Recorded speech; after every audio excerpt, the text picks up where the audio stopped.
Carla, are you able to tell if we have a quorum? As of yet, I have not, no, we don't as of Cannot yet. hear you, Carla. It's still a I'm little not sure bit if low. anyone Can else you hear me? can. Wendy, can you hear me? Something I must be can going on. I can hear you, Carla. Oh, okay. Thanks.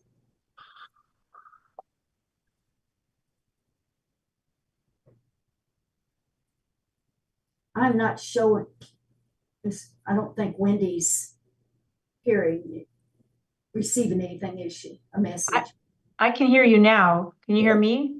Yes, I sure can. Very good. Just let me go ahead and look at the list.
Here's Kathy Fiegelstaller. So that gives us, Okay, with Kathy on, and I sent her an email about chairing the committee, Wendy. So we have a quorum now. thank you. Okay. So Kathy, you just jumped on, but we're wondering if you'd be willing to chair because Steve Coleman is not going to be able to be here.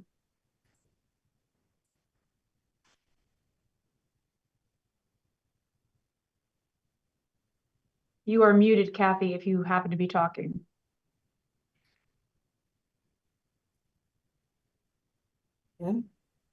Oh, We can hear you now. hey, can you hear me now? Yeah. I'm actually in the break room and somebody just walked in and bailed me out because I didn't students so that was a good thing. Yeah, I can give it a go if you all will help me. Absolutely. I appreciate it, Kathy. Okay. So are we ready to call the order? Yes, ma'am. We have a quorum Yes, we have a quorum. and confirmation of the press release. The press has been notified as well. Okay, great. So consideration of the minutes from the January 23rd meeting. Is there anybody that would like to make a motion to approve those? So moved. Adrian Bush. Thank you, Adrian. Abdul Muhammad II. Thank you. All right, then, all in favor, I guess. Aye. Aye. Okay, anybody opposed? Okay, we'll say the motion carries to approve the minutes from January 23rd. Introductions. Carla, do we want to go around or how do you want to handle that on a Zoom call? However you all want it, we will have the members listed, on the, on the recording. Well, So- Kathy, since we only meet every 6 months, I just thought it would be nice for us to go around staff and AHTF members, just so we remember who the heck we all are. Sure, that'd be fine. I'm Kathy Fiegelstaller with the Department for Local Government, and I'm representing our new commissioner, who is Matt Sawyers.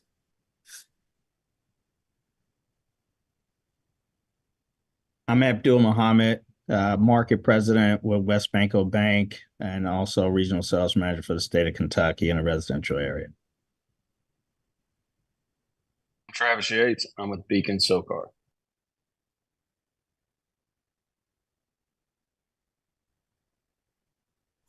I'm Eileen Ward. I'm with the Kentucky Department of Veterans Affairs. And I actually hope you don't mind. I forwarded the link. My supervisor, Everett Bracken, is also on this call because I'm going to be retiring July the 31st. So I wanted him to meet everybody and let you all know that I'll be retiring. Thank you. Well, thank you for thinking ahead. Jimmy Higdon, Congratulations. Jimmy Higdon, Kentucky State Senate. Adrian Bush, Homeless and Housing Coalition of Kentucky.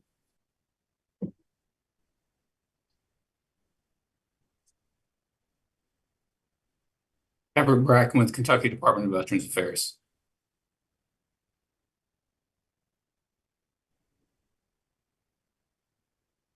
And I'm Matt Reynolds, COO of Habitat for Humanity of Henderson, Kentucky.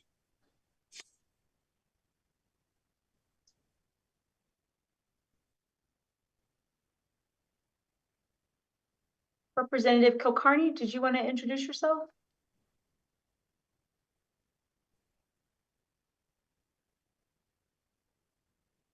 Yes, sorry. Slow on the draw. Hi, I'm okay, Nima yeah. Kulkarni. I'm the state rep for the 40th district in Louisville, Kentucky. Very good. And then I think we're ready to go to KHC staff. So Winston, I'll let you begin. Sure, I think my sound is on. Winston Miller, Executive Director of the Kentucky Housing Corporation. And I'm Wendy Smith. I'm Deputy Executive Director over Housing Programs. My name is Kendrick Vonderschmidt. I'm Managing Director of Corporate Planning and Accountability. I saw John go on mute. Did you want to go, John? John Davidson, Deputy Executive Director for Business Services, Kentucky Housing Corporation. Okay, and I'm Jasmine Thurman, Program Financial Analyst for Kentucky Housing Corporation. Lisa Barron, Kentucky Housing Policy Advisor. Carla Hale, Executive Assistant. And then I did see Jennifer Brooks Smith join. Jennifer, do you want to introduce yourself? Sure. Hi, I'm Jennifer Smith with KCELC, Community Action Partnership. I'm Vice President here at the agency. Great. Thank you all for doing that, and Kathy for making time for that. I just feel like because we meet virtually, it's good to remember, you know, who everybody is and where we're from. Oh, absolutely. I think you're right. If there's nobody else to introduce, then we go on to the first item of business. Jasmine, were you going to give a financial report? I can do that. Fortunately, I have 2 slides. So the first slide is a bar chart that pretty much shows historically where the receipts have been, or how much the receipts have been for each fiscal year. I'm not going to go through all of them, but I will say if you land to the right side, you'll see fiscal year 24 and where the receipts are for fiscal year 24. And I think the end of fiscal year 23 is highlighted as well. We have not received the receipt for fiscal year or for Q4. So there are no funds indicated as received on the chart, which you will see how that impacts on the next slide. If you flip to the next slide. Well, real quick. Okay. Just for edification purposes, this is Travis. Mm-hmm. Why is it going down? I mean, is it just because there's just less loans matured? I mean, I'm just curious. I can speak to that. Or Jasmine, you go ahead if you're ready. You go ahead, Wendy. That's okay. Well, and Adrian probably could speak to this too, because she's done a lot of advocacy around this. The AHTF is funded via a flat $6 per recording fee. So when like homes are purchased and there's a recording fee at county clerk's offices, a flat $6 is paid. It hasn't changed in I don't remember how long. And so because people are not selling their homes because interest rates are so very high and supply is so very low, that those transactions simply aren't happening. And so we are facing the prospect of our lowest year of revenue ever, with the exception of, 2020, where we missed a quarter because nothing sold for a quarter. We may realize less than $4 million this year in Affordable Housing Trust Fund revenue. And it also, okay, so if I'm understanding you correctly, Wendy, so really it's maybe not even it's that low, it's more just leveling out because it was so high in 21 and 22. Is that fair? You could say that, but if you look at FY19, that's slated to be even higher than this year, right?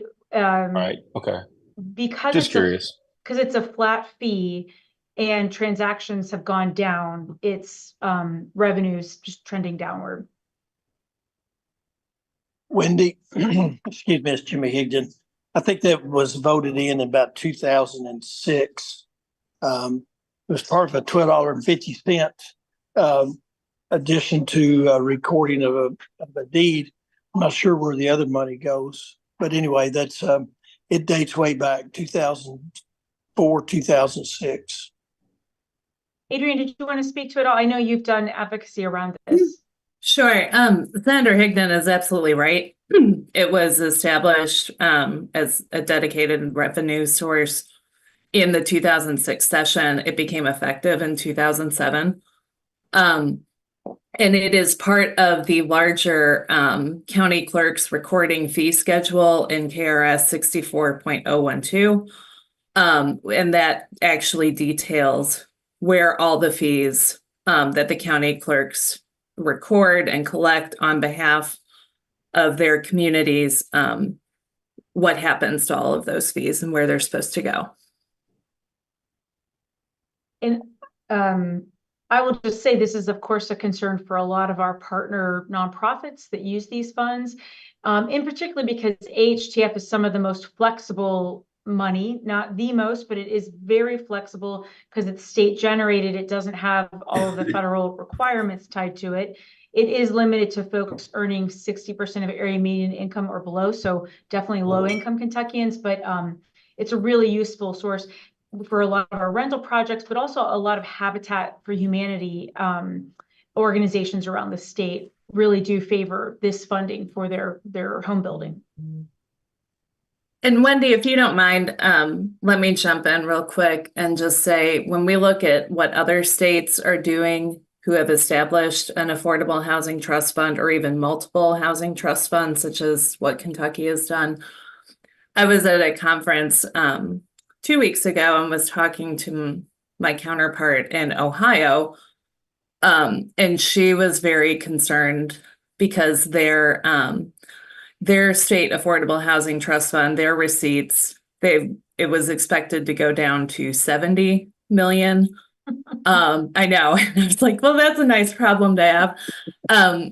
But like typically they're looking in the hundreds of $1 million that is generated because Ohio is, a bigger state than we are, population wise and geographically. But when we look at how we want to be competitive, especially with our bordering states and what we are doing to support our communities, this is an alarming trend, especially since it is one of the more flexible resources for housing development. I'm really grateful to the General Assembly for their foresight in that, almost 20 years ago. And can I jump in real quick? And I might have to hop off early, but Adrian, I don't know if you want to talk about, so there's a task force, right, that's been convened in the interim. And I'm not on the task force, but I know that I've had various conversations and there's a lot of interest in increasing that per transaction fee from $6 to $18, $20 are the numbers that I have heard, and there is support for that. So that's something I'm certainly I don't know if anyone here is working on that, but I know I've had these discussions and we'll be pushing for that to be a recommendation, right? One of the policy recommendations that comes out of that task force, because that would obviously increase the amount of revenue going into the fund.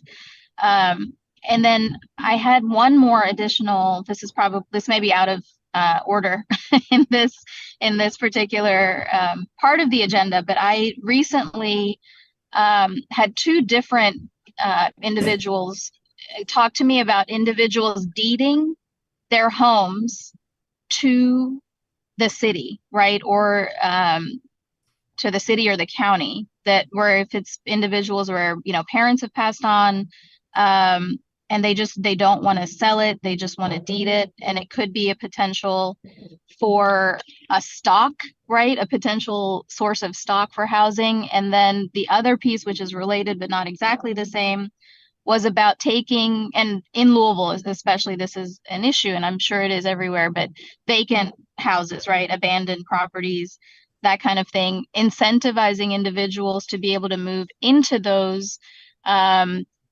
somehow, right? That mechanism has not been looked at. I don't know if it's a tax incentive, if it's some kind of a zoning change that needs to happen, but also using that to help first-time homeowners, low-income, you know, home buyers have that option to be able to purchase a home that has been also, in the meantime, maintained for sale. So those are there's several different things, but one is that per transaction increase, which should be a policy recommendation. And then I'm just kind of throwing out these other two in terms of just potential sources of housing stock. And I'll stop there. Thank you all. Thanks for raising that, Representative. I would defer to Senator Higdon because he has been appointed to the Housing Task Force.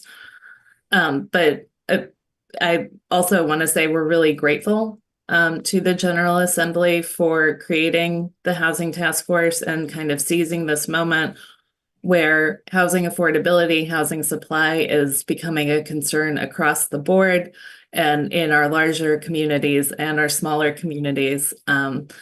And so I think I'm excited to see where the task force goes. The first meeting was in June and it was really well done and put together. And I'm excited it meets again next week. Yes, this is Jimmy Higdon. I'd like to see on that, I guess the tax or the fee on deed, recording a deed. I'd like to see how that I think that's up to about $50 total now. I'd like to see how that money's appropriated and maybe reappropriate some of that money from the other parts of that $50 back to the Affordable Housing Trust Fund. Like I said, I thought the Affordable Housing Trust Fund was getting $12.50 of that because that's what we raised the fee. We went from $12.50 to $25 back in 2006. So I really thought affordable housing was getting more than the $6. So that'd be something I would be, if you could get that total for me, I'd appreciate it.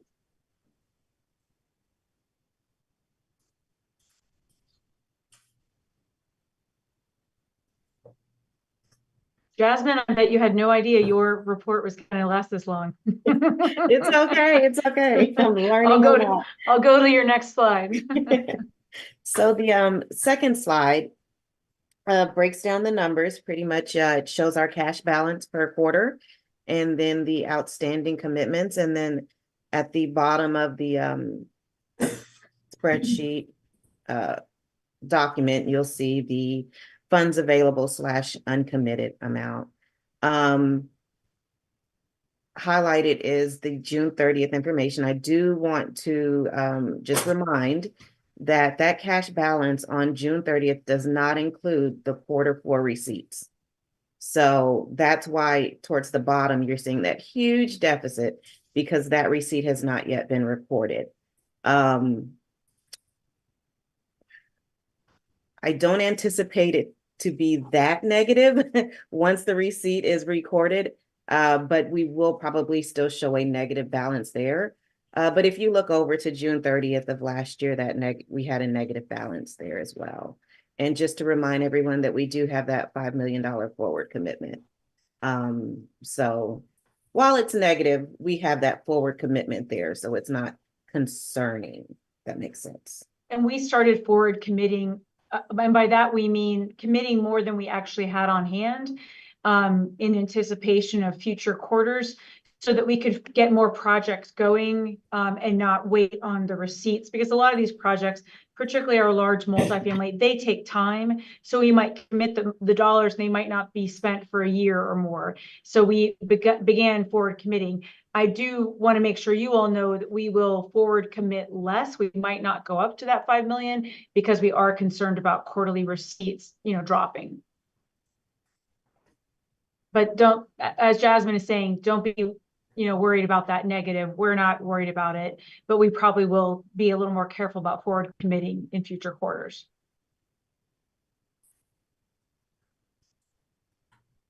And that's it. That's the last slide that I have. Thanks. Thanks, Jasmine. Thank you. Well, you all have already touched on a few things that I wanted to just update you all on. I'll go over this quickly because we've already had some discussion. I wanted to make sure that you all, as our committee members, are familiar with the housing gap analysis that KHC commissioned, and we released in April our phase 1 data. And we actually presented the data to the housing task force that the legislature pulled together. We presented at the inaugural meeting in June. I just want to make sure that you all know we've released phase 1. We will release phase 2, which is a projection of where the gap will be in 5 years based on job announcements, housing starts around the state, migration into and within and out of Kentucky. We will release that on the first day of our conference in August in Louisville. So look for that data. We'll definitely have that available online. The gap, again, was over 200,000 units, almost equally split between a need for rentals and home ownership, and spread across all income bands, with rental being most needed for people at 80% of area median income and below. But the need for home ownership really spreads across a lot of income bands. Folks at all different income levels have a need for home ownership options that are aligned with their incomes. I just want you all to know this data is available. A lot of ad districts are using it for grant applications. So Kathy, your shop might start seeing references to it. It's all available online, the raw data, the report, maps, all that kind of stuff. And I just, the gap is all over the state. On a sheer number basis, it's of course most heavily showing up in our urban areas. But when you take the gap as a share of the existing units in that county, so the gap as a percentage of the existing housing units, the gap and its severity really does spread across urban and rural areas. And we're really trying to hit that home, that this is something that's affecting so many parts of Kentucky. Again, we will send you all this PowerPoint, this PDF PowerPoint, and it will have links to our report, our data. Just that way, if you want to access it later and you want to have a reference point, you'll have it.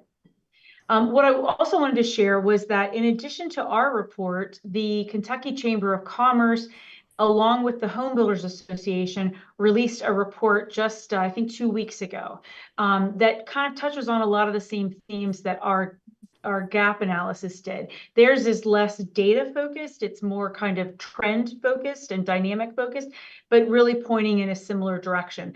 So we'll send this to you, like I said, and you'll have this link to their report. It's really well done. It really crafts, kind of understanding the environment and what's going on and what's driving it. They point to the same thing we primarily point to, which is after the 2008 housing recession, as a nation and as a state, we have never gotten back to building homes, single family homes or apartments.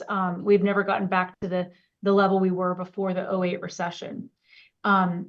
They call for, action, and their focus, not surprisingly, is on housing as a potential limit to economic growth if we don't get caught up on supply. And they're not simply focused on affordable housing, as KHC tends to be. Theirs is really on, a broad range of income levels that need housing. But the thing I wanted to point out to you all was one of their recommendations speaks specifically to the Affordable Housing Trust Fund. So in their recommendation section, they describe very briefly the Affordable Housing Trust Fund and talk about the need to modernize, which is kind of what you all modernize the fee structure, which is what you all were just discussing. So I just wanted to say, like, your thinking and what Representative Kilcarney pointed to and Senator Hickman is speaking about, that is mentioned in the Chamber and Home Builders Association report. And again, there's a link in this document to that if you want to take a look at it. And then I was also going to just update you all on the Housing Task Force, but we've already gotten that. And just to share with you that you can see a video of the June 24th meeting. Our presentation that we shared is on our website. And the task force has a website itself where they list their kind of key materials, their members, their upcoming dates. So that's, and we'll share this with you all too, just so you know about it, with the next meeting being Monday. And that was really all I had, Kathy. Okay. Does anybody at KHC have any other business or announcements that they'd like to make? No? This Abdul, I just want to make a comment about the information that was just shared, just kind of thinking back. I remember a couple of years ago seeing a statistic that, 1 out of 2 Kentuckians will retire on only Social Security benefits. And then when I see numbers like that around housing, knowing that housing is typically the foundation to future wealth, this is the foundation, right? I mean, equity, building equity in a home and being able to pass that on. And when we're short 206,000 units, that to me, that's like an alarming based on when you kind of take everything into consideration, where our citizens are now. And then this is a compounding situation. So, I just really hope and pray. And then we got to continue to act on things that are going to alleviate this situation, because to you all's point, we've not across the country, not just Kentucky, but we're worried about Kentucky, but across the country haven't rebounded back to building new homes at the pace that we need to build in.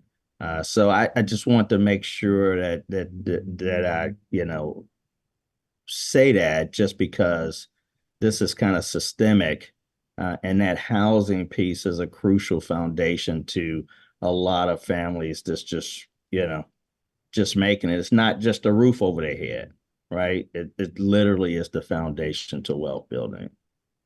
I really appreciate you sharing that, especially the idea that right now we're kind of leaving wealth building on the table. If we have so many Kentuckians who, if they could find a home that was aligned with their income, they would become a home buyer, but that's not a possibility. And they're not able to build that equity and that wealth for their family's long-term stability. Thanks for sharing the information today. All right, Kathy, I think that's anything I did else? want to share that our conference is coming up. I highlighted that earlier. Again, that'll be August 21st and 22nd in Louisville. And we will be opening with sharing the data for our 5-year projection of the housing gap. So that's phase 2 of the housing gap. We would love to have any and all of you attend. Yep, absolutely. Okay, I see the next meeting is not scheduled until January. I guess you will let us know if that's going to be in person or Zoom. And plenty of time to put it on our calendars. Sure. A few years ago, the committee kind of decided to keep the meetings virtual. Unless you all feel like there needs to be a change, we'll stick with virtual, but we leave that, of course, up to you all. Oh, January 27th. Okay. All right. If there's nothing else, then does somebody make a motion to adjourn? Abdul, so moved. Thank you. A second?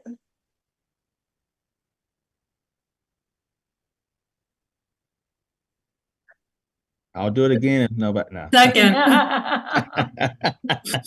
Well, can I do it? Can I make a motion to second? Okay, I'll make a motion to second then. All in favor? Aye. Aye. Anybody opposed? Aye. Okay, I guess we are adjourned. Thank you all. Thank you all Nice very job, much. Kathy. Thank you. Yeah. All right. Pinch bye-bye. hitter. Thanks, Kathy. Yeah, No problem. there you Bye-bye. go. Take care. Take care.